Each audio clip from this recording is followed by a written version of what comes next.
नमस्कार दोस्तों। Ocean network में आपका स्वागत है। मैं हूं ओमकार चौधरी।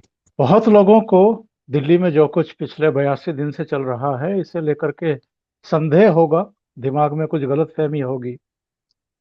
पर कम से कम मेरे इस नेटवर्क पर इसे कभी भी एक दिन के लिए भी किसान आंदोलन नहीं कहा गया।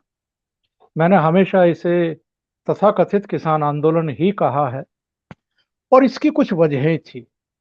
मेरे जैसे और बहुत सारे लोग हैं जिन्होंने एक्चुअल में किसान आंदोलन देखे हैं, कवर किए हैं, और वो किसान आंदोलन कितने अभाव में चलते थे। बहुत कम संसाधनों के साथ उनकी शुरुआत होती थी और कई बार तो गांव से ही रोटियां बन करके आती थी, कुछ दूसरी चीज कभी कभार बन जाती थी। वो ऐसे ही अपनी ट्रैक्टर ट्रॉलियों में सो जाते थे या खुले आसमान के नीचे घास पर खेतों में सो जाते थे। खुद मैंने महेंद्र सिंह टिकैत को और उनके साथियों को अपने हाथ पर रोटी लेकर के खाते हुए देखा है। बहुत सारे कारण थे जिनकी वजह से हम इसे किसान आंदोलन नहीं कह रहे थे, और अब 2 सवा 2 महीने के भीतर ही ये बात पूरी तरीके से स्पष्ट हो गई कि ये किसान आंदोलन नहीं है, एक राजनीतिक आंदोलन है। इसका मकसद कुछ और है, भारत को डिस्टेबलाइज करने का, भारत को बदनाम करने का, मोदी सरकार को अस्थिर करने का, मोदी की छवि को बर्बाद करने का। गणतंत्र दिवस पर जो कुछ हुआ था उससे तो बिल्कुल स्पष्ट हो गया था, और अब उसकी पुष्टि हो गई है कि वो बहुत बड़ी साजिश थी। इस सब पर बात करने के लिए मेरे साथ जाने माने कृषक नेता, भारतीय कृषक समाज के अध्यक्ष डॉक्टर किरण कृष्णवीर चौधरी जुड़ रहे हैं। डॉक्टर साहब, आपका बहुत स्वागत है। नमस्कार। डॉक्टर साहब, मेरी तरह आप भी इसको शुरू से ही किसान आंदोलन मानने को तैयार नहीं थे। जी। अब कोई गुंजाइश बची है क्या? जो लोग इसको किसान आंदोलन कह करके प्रचारित कर रहे थे, क्या उनके लिए अब कोई जगह बची है मुंह छिपाने की? हालांकि अभी भी बेशर्मी के साथ आम आदमी पार्टी के नेता अरविंद केजरीवाल, राहुल गांधी, प्रियंका वाड्रा, दिग्विजय सिंह, जयराम रमेश, शशि थरूर, ऐसे बहुत सारे लोग हैं जो दिशा रवि की गिरफ्तारी और शांतनु और आपके जो एक दूसरी अधिवक्ता है निकिता जैकब, उनकी, विनीता जैकब या निकिता जैकब, उसकी गिरफ्तारी के प्रयासों की आलोचना कर रहे हैं, इसको अभिव्यक्ति की स्वतंत्रता का दमन बता रहे हैं। और आश्चर्य की बात यह भी है कि इमरान खान की पार्टी भी भारत के अंदरूनी मामलों में दखल दे रही है और वो कह रही है कि ये तो अभिव्यक्ति की आजादी को कुचल रही है मोदी सरकार। देखिए ओमकार जी, हम तो पहले दिन से ही कह रहे हैं कि ये आंदोलन जो है, जिस तरह से सिंगू बॉर्डर पर शुरुआत की गई थी और जिस तैयारियों से की गई थी, जिन व्यवस्थाओं की हालात वहां बनाए गए, जितने संसाधनों को उसमें झोंका गया, वो देश में कभी किसान आंदोलनों में देखने को नहीं मिला था। और यही वजह थी कि जैसे जैसे इनके कार्यशैली, इनका व्यवहार, इनकी भाषा को सुनने के बाद देश के हर नागरिक के मन में था, हमारे मन में था, आपके मन में था कि इस आंदोलन के मंशा क्या है, इस आंदोलन के पीछे क्या है, खेल क्या है इस आंदोलन के पीछे। ऐसा कभी किसानों का आंदोलन इस देश में नहीं हुआ था। आपने तो 87 से आंदोलन कवर किए जी और जी। हमने हिस्सेदारी ली है और सक्रियता से सारे आंदोलन जितने भी हुए किसानों को, उनमें हिस्सेदारी रही। लेकिन इतने भारी संसाधन, इतना सब व्यवस्थाएं करनी, ये किसानों के लिए तो संभव था नहीं। और आज भी हम इस बात को कह रहे हैं कि किसानों के लिए किसी कीमत पर संभव नहीं। क्योंकि अगर किसान आर्थिक रूप से इतना मजबूत इस देश में होता तो आंदोलन करने की जरूरत नहीं। और हर चीज की व्यवस्था इसमें की जा रही थी। और जिस भाषा का ये प्रयोग किया जा रहा था पहली मीटिंग के बाद, जी जी। और ये कहना कि तीनों काले कानून हैं, हर उस आदमी की जबान पर तीन काले कानून कहे जा रहे थे जिसने कानून पढ़े नहीं, कानून की भाषा समझी नहीं। वो काले कानून बताकर और काले कानून वापस करवाने के लिए ये सब आंदोलन करवा रहे थे। 11 मीटिंग के अलावा 12वीं बैठक भी होते देख ली, 45 घंटे की बातचीत देख ली, 3-3 मंत्रियों को साथ बिठा के देख, सारा मीडिया देख रहा है।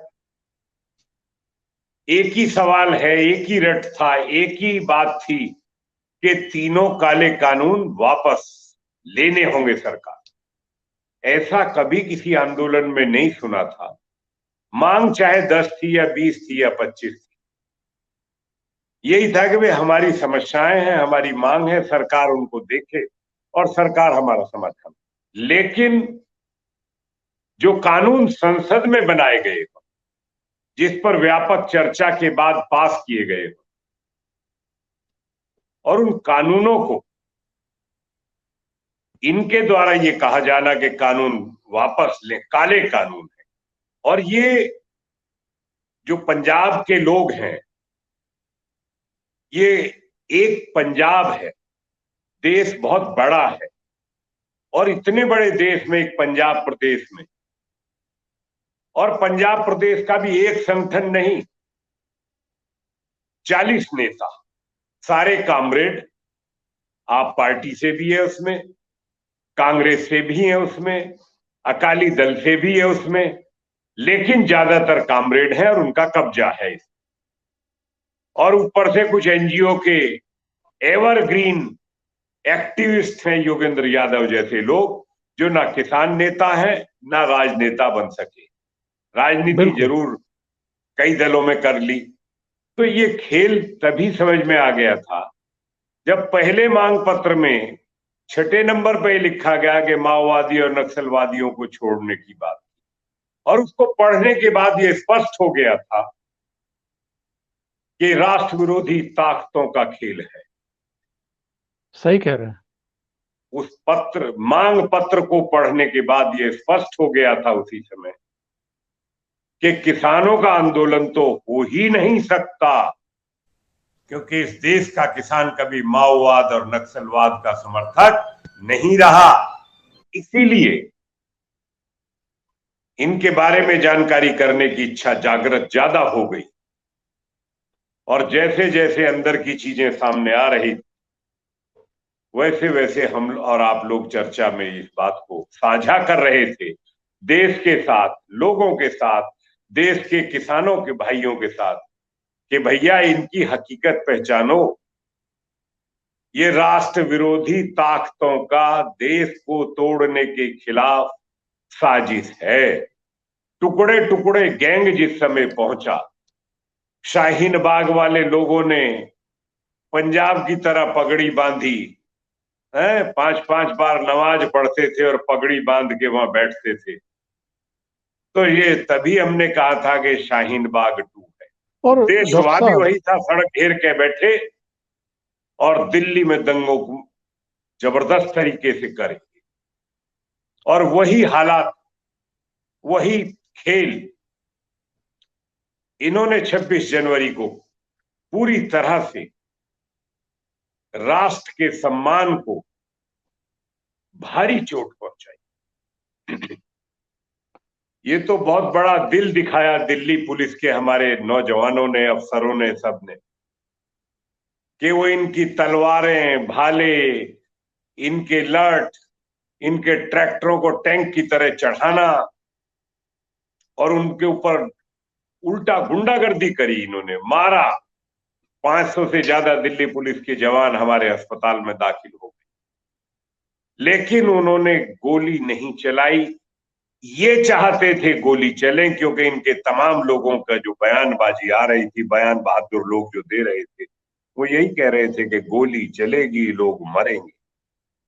और चाहे कांग्रेस पार्टी थी या कम्युनिस्ट पार्टियां हैं, और चाहे आप पार्टी थी, ये इनकी इच्छा 26 जनवरी को दिल्ली पुलिस के जवानों ने अपनी जान हथेली पे लेकर और अपनी जान से खेलते हुए गोली न चला के इनकी इच्छाओं की पूर्ति नहीं कर पाए, वरना ये लाशों के गिद्ध राजनीति करने के लिए, कूदने के लिए तैयार। आप एक अकेली घटना देखिए कि एक इनका आदमी नशे में धुत था, क्या था, और ट्रैक्टर को घुमा रहा है, बैरिकेड्स पर चढ़ा रहा है, और वो पलट जाता है और वो दब के मर जाता है, तो उसे एक पत्रकार महोदय कहते हैं दिल्ली पुलिस की गोली से एक जवान शहीद हो, एक किसान शहीद हो गया। तुरंत ट्वीट करते हैं, रीट्वीट होता है, प्रियंका गांधी उसके घर पे जाती है, शहीद किसान के घर जा रही। उन दिल्ली पुलिस के जवान जो देश के और दिल्ली के जनता की सुरक्षा में लगे रहते हैं 24 घंटे, उन्हें वो देखने घायल कोई हो नहीं गया। गए, हॉस्पिटलों में पड़े, उनसे मिलने कोई नहीं गया। ये विपक्षी दलों के लोग, इनमें इनकी आत्मा कहां मर गई। ये करेक्टर नहीं था इस देश के राजनीतिक दलों का आजादी के बाद से लेकर। ये जो वर्तमान है राजनीतिक दल हैं, इनकी सोच पर शर्म आने लगी है हमको कि देश की प्रति इनकी जिम्मेदारी, इनका दायित्व जो विपक्षी दलों का लोकतंत्र में होता है, वो डिक्शनरी में शब्द नहीं है इनकी, मुझे लगता है। आज मुझे दुख भी तो हो रहा है। ये लोकतंत्र के लिए खतरनाक विचारधारा अब लग रही है जो वर्तमान। डॉक्टर साहब, दिल्ली पुलिस की अब तक की जांच पड़ताल में जिन जी तथ्यों का खुलासा हुआ है, जी 11 जनवरी को ये जो लड़की गिरफ्तार हुई है, दिशा रवि, जी ये इसका एक साथी शांतनु और निकिता जैकब, ये तीनों सीधे खालिस्तानियों से जूम के जरिए जुड़े हुए थे। उसमें ड्राफ्ट तैयार हुआ टूल किट का, शांतनु ने टूल किट तैयार की, निकिता ने और दिशा ने उसमें एडिटिंग की।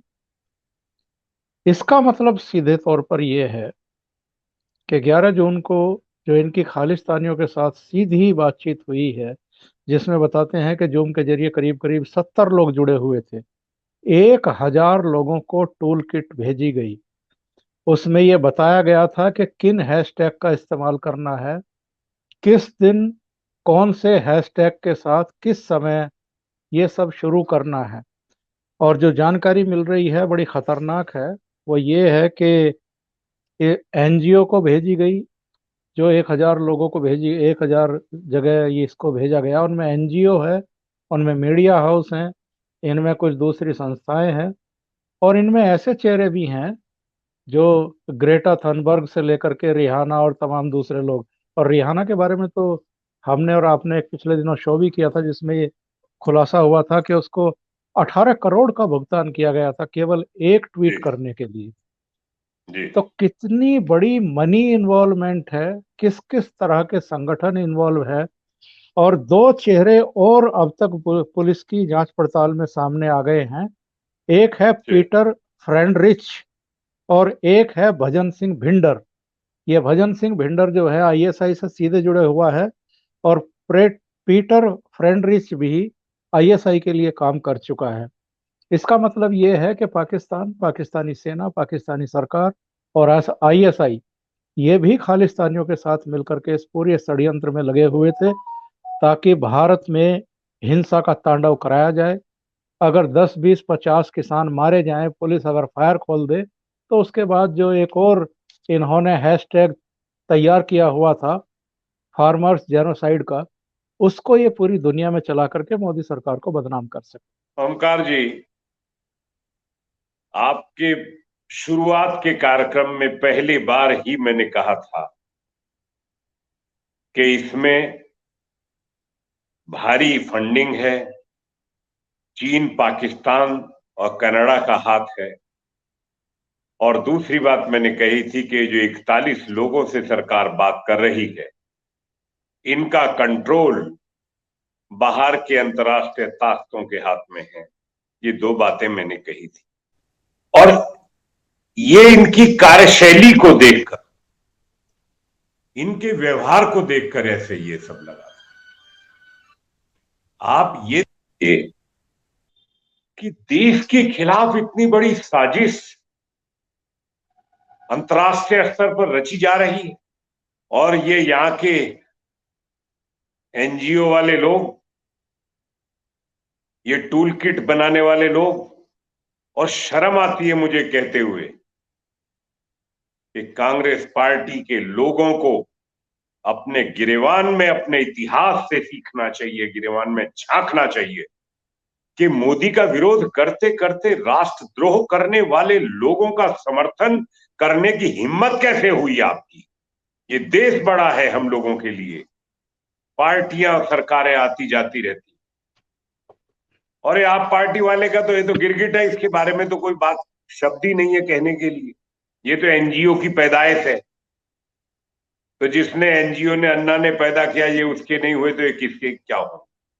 एक बात आपको ओंकार जी याद होगी, मैंने शुरू में कहा था कि पंजाब में बहुत लंबे समय तक हिंसा रही, खालिस्तान का जब रहा था मामला, और 15 सालों में मुश्किल से पंजाब में शांति हुई थी।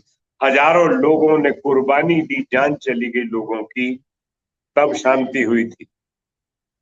जी जी।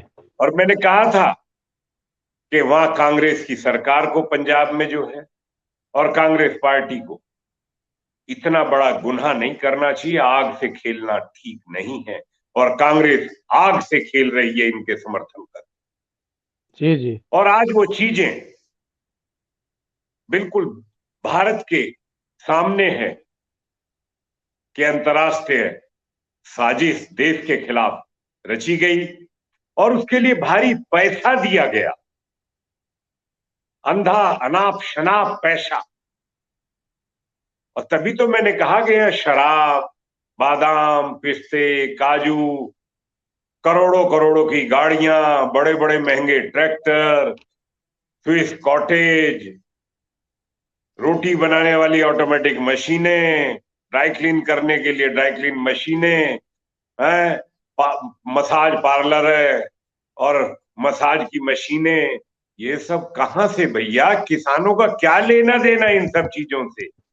अब ये तो बताते किसानों के हैं कि मामले में तो सोचा ही नहीं जा सकता। अस्थाई निर्माण किए जा रहे हैं, पंखे एसी लगवाए जा रहे हैं, सारी व्यवस्थाएं जी की जी। जा रही है। कहाँ से इतना पैसा आ रहा है?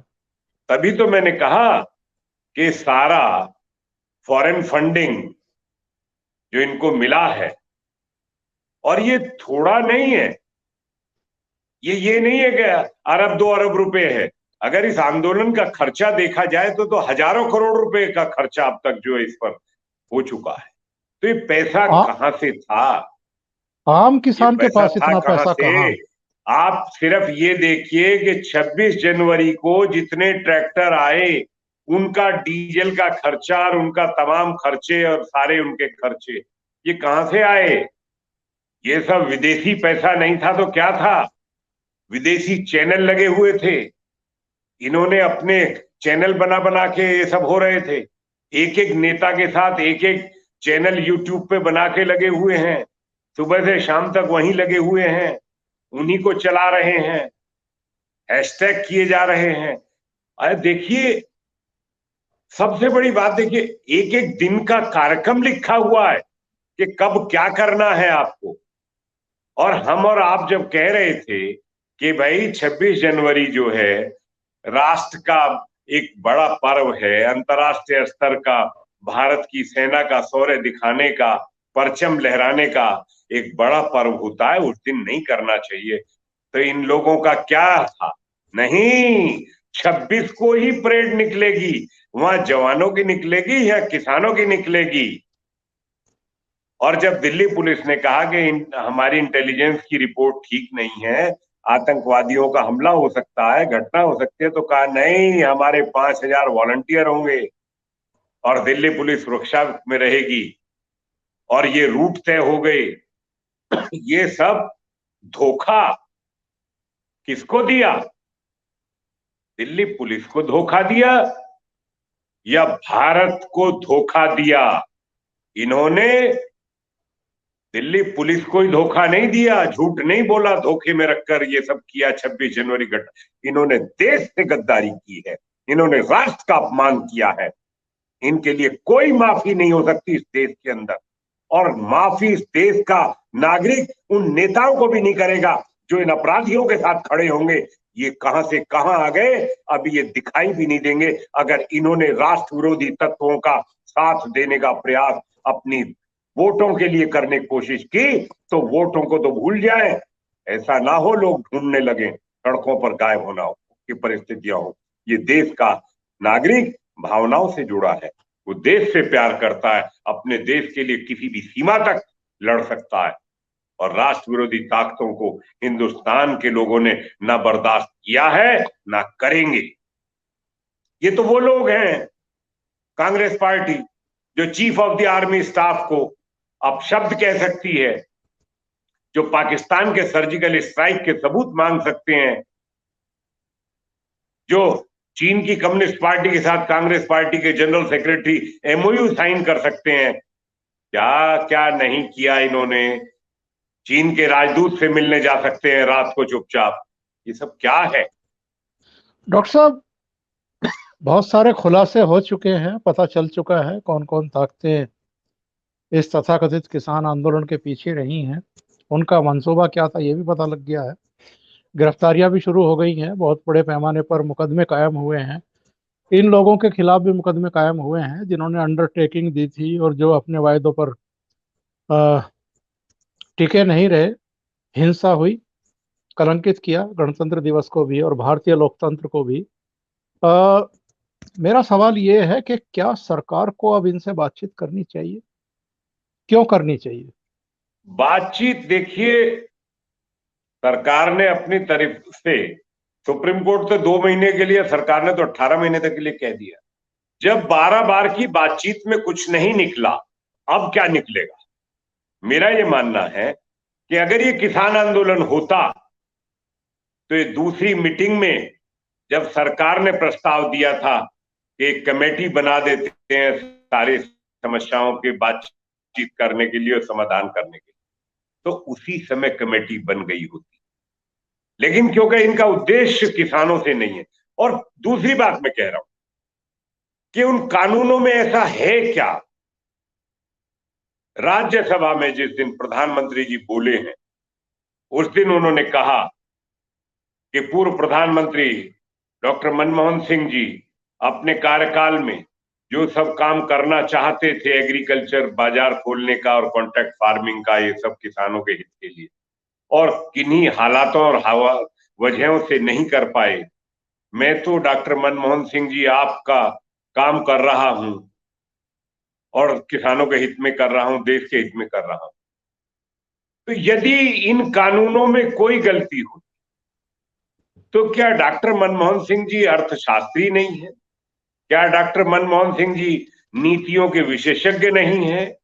क्या डॉक्टर मनमोहन सिंह जी की विद्वता में कोई कमी दिखती है देश में किसी को? नहीं, विद्वान है, अर्थशास्त्री हैं, नीतियों के विद्वान व्यक्ति हैं, नेता हैं। और यदि कोई कमी होती तो मनमोहन सिंह जी वहां रखते, बात रखते और कहते कि इसमें ये और सुधार किया जाए तो और अच्छा होगा। लेकिन उन्होंने, चूंकि वो जानते थे कि ये हकीकत है, जो करना चाहते थे वो मोदी जी की सरकार ने किया है, इसलिए उन्होंने एक शब्द जो है कहना उचित नहीं था और उन्होंने कहा नहीं। ये उनका बड़प्पन है, ये हकीकत है, ये सच्चाई है कि डॉक्टर मनमोहन सिंह जी ने देश के हितों को देखते हुए जो जो काम किया था, उन्होंने उस दिन संसद में उस बात को मौन रखकर जो मान्यता दी है, उससे इनको शिक्षा लेनी चाहिए थी कांग्रेस के लोगों कि यदि कोई बात होती तो डॉक्टर मनमोहन सिंह जी जरूर। इनसे तो ज्यादा बड़े विद्वान हैं डॉक्टर मनमोहन सिंह, इनसे बड़े अर्थशास्त्री हैं जो कांग्रेस में आज घूम रहे हैं बयानबाजी करते हुए लोग। जो ना इन्होंने कानून पढ़ा, ना इनको नीतियों की ज्ञान है, और ना ही अर्थशास्त्र का ज्ञान है इनको। डॉक्टर मनमोहन सिंह से ज्यादा ज्ञान इनको तो हो ही नहीं सकता, मेरा ईमान, क्योंकि मैंने बहुत लंबे समय तक उनके साथ उनकी नीतियों पर काम किया है, उनकी कार्यशैली को देखा। तो अब ये शुद्ध रूप से राजनीतिक आंदोलन था, राजनीतिक आंदोलन है, और राजनीतिक आंदोलन में तमाम दलों के नेताओं ने जाके अपना पहले पर्दे के पीछे से था और 26 तारीख के बाद सामने आ गए। अब देखिए, अब किसान पंचायतें राजनीतिक दलों ने शुरू कर दी हैं।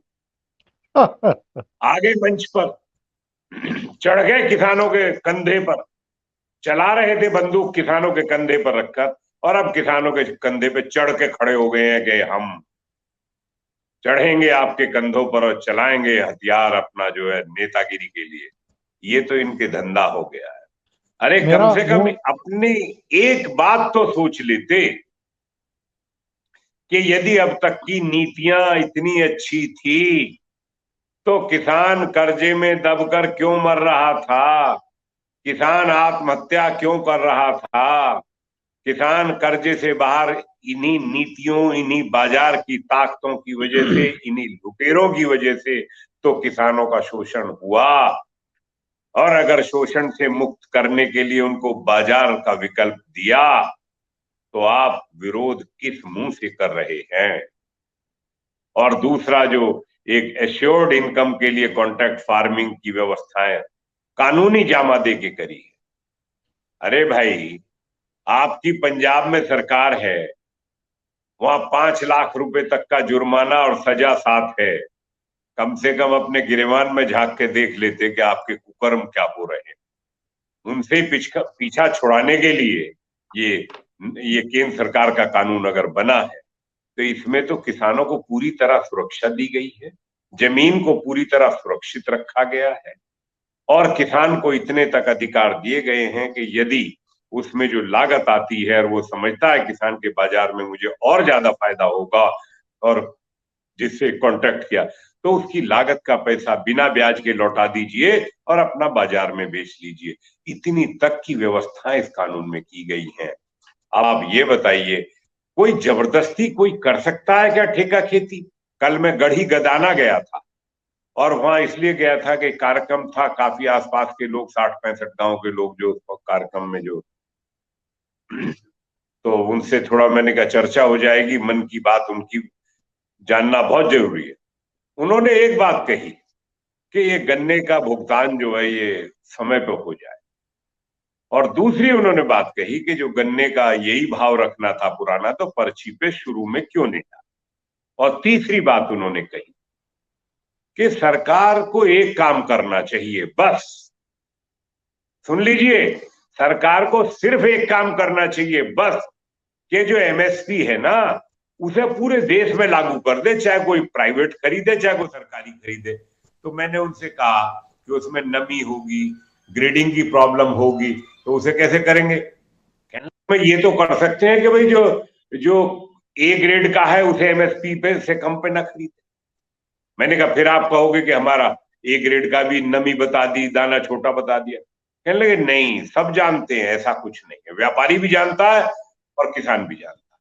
तो अगर ऐसा कर दें तो कहते हैं देश का किसान मोदी जी का ऋणी हो जाएगा, आने वाली पीढ़ियां भी ऋणी हो जाएंगी। मैं उन्होंने बहुत साफ दिल से ये 3 बातें कही और मुझे ये अच्छा लगा कि उन्होंने अपने मन की बात, और मैं मानता हूं ओंकार जी कि इन तीनों बिंदुओं पर कृषि मंत्रालय को, उत्तर प्रदेश सरकार को कुछ ऐसी व्यवस्था सुधार करने के लिए, ये इंतजार मत करिए कि ये विदेशी फंडिंग पर पलने वाले मोर्चे से ही बात करके आपका फर्ज बनता समाधान करने का। नहीं, सरकारों का दायित्व तो किसानों के समाधान करने का हमेशा रहा। तो कोई कमेटी बना दें। डॉक्टर अशोक दलवई पहले ही डबलिंग फार्मर्स इनकम के चेयरमैन बनाए थे। ऐसे व्यक्ति के लेते हुए और लोगों को लेते हुए जो अच्छे लोग लगते हों, और एमएसपी पर जो है सरकार को कोई रास्ता जो है निकालना चाहिए। मेरा ये सरकार से कार्यक्रम के उससे माध्यम से मैं ऐसा आग्रह करता हूं कि कोई व्यवस्थाएं एमएसपी पर सरकार करे और किसानों के गन्ने के भुगतान जितना भी जल्दी से जल्दी हो सकता है उसे कराने के लिए उत्तर प्रदेश सरकार को प्रयासरत होना चाहिए। बहुत महत्वपूर्ण बातें कही हैं डॉक्टर कृष्णवीर चौधरी जी आपने। डॉक्टर साहब, आप जुड़े और कई महत्वपूर्ण मुद्दों पर अपने विचार रखे। मुझे पूरी उम्मीद है कि जो हमारे दर्शक हैं उनको निश्चित रूप से बहुत सारी नई चीजों का पता चला होगा। बहुत बहुत धन्यवाद डॉक्टर साहब। नमस्कार। नमस्कार।